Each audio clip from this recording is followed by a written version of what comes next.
Coach, I guess maybe just kind of start with general observations, and did you see a little more cleaner execution this week compared to last? Yeah, it was similar from the standpoint there was a lot of back and forth. Both sides of the ball had success. We were much better today from a non-playing penalty standpoint, which was good to see on both sides of the ball. So got to continue to stress that and move that in the right direction.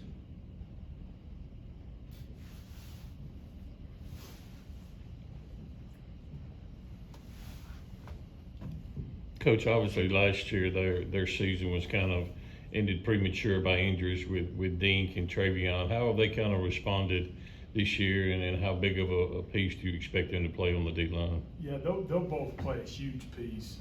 Both those guys, we're trying to be really, really smart as we're getting them back. Dink's done a little more, but Trey's done some really good things early, and we're trying to be smart with him right now as we're trying to get him back in the fold. But both those guys will have major impacts this fall.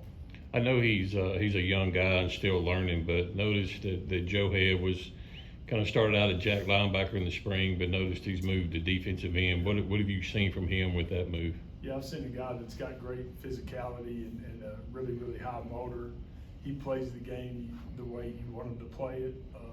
Again, a young guy that got a lot of ball ahead of him, but just love his temperament, his personality, and how he goes about it.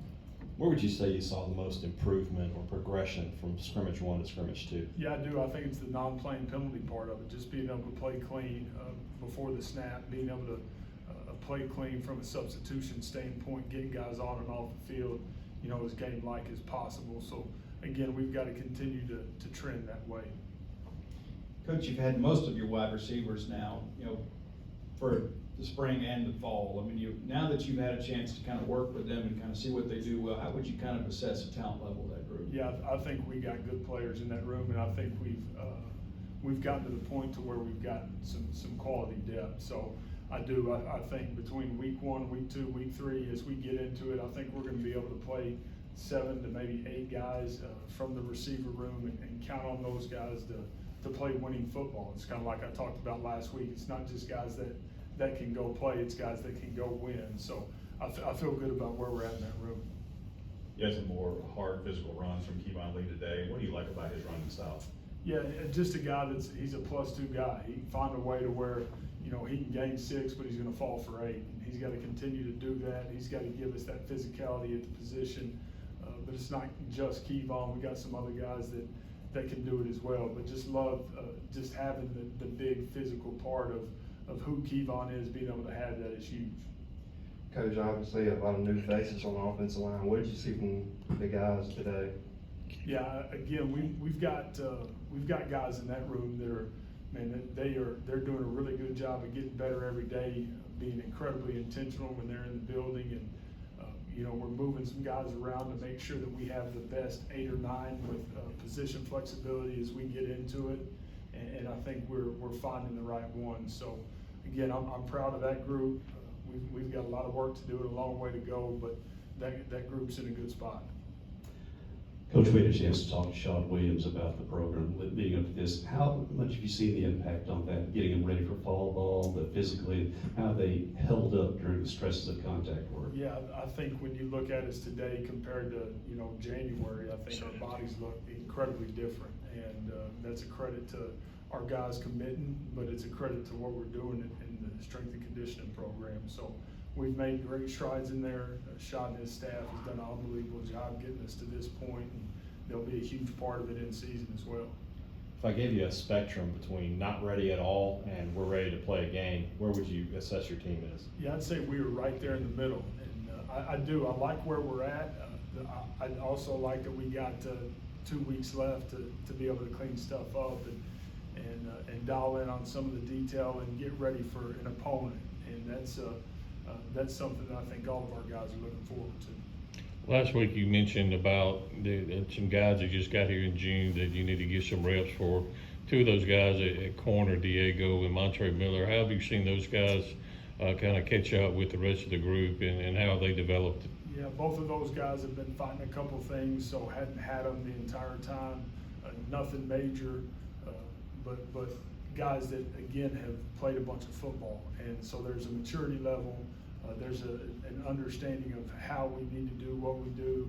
And that's exactly what we needed for the room, with us being as young as we are in there. So proud of where they're at. You know, need those guys to be 100% healthy to be able to get the work they need to get, but they've been a good addition.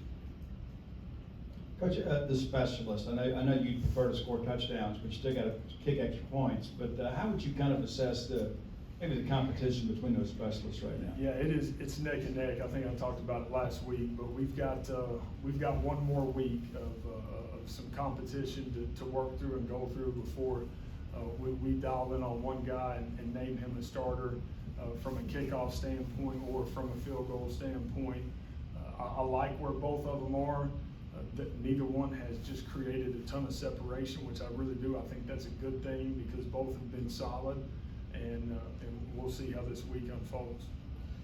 You invested yesterday in a walkthrough type practice. So what does that say about the attention to getting ready, not just for a game, but for the whole game weekend, going through the pregame and then the game action itself like today? Yeah, I think our guys, everything's still going to be their first time to do it. You know, so yesterday, our No Sweat Thursday, was the first time they'd ever done anything like that. And so them understanding what that needs to look like as we get into the season, how important those days are, how much we can get done in a walkthrough setting, and operate with great urgency as we get ready to play while physically wanting to be fresh and fast on Saturday. So that was good for us, and then we'll continue to do that as we get closer.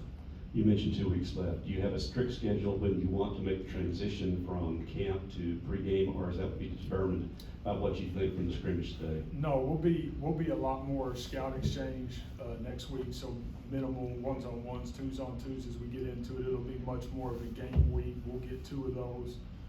With still some good work as we get closer to Wednesday and Thursday of this next week with our mock game next Saturday. So really dialed in on what I want it to look like over the next 2 weeks. And again, it'll be more game week than fall camp. Coach, just piggybacking on Paul's question about a couple of defensive backs, but as a group, are they giving Blake and the offense the looks that you'd like for him to be getting? Yeah, you know, I think so. Again, we got to get some guys back. We're kind of in the mode right now of we've got some dings where we got to get some guys back. We're gonna get them back, and we're looking forward to that. But that's a group that I think is going to be able to again roll quite a few guys similar to how we are at the receiver position. So there has been some growth. I think there's been some really good developments because some guys have been down over the last few practices. So I think in the long game, that's probably going to benefit us as we get these other guys back.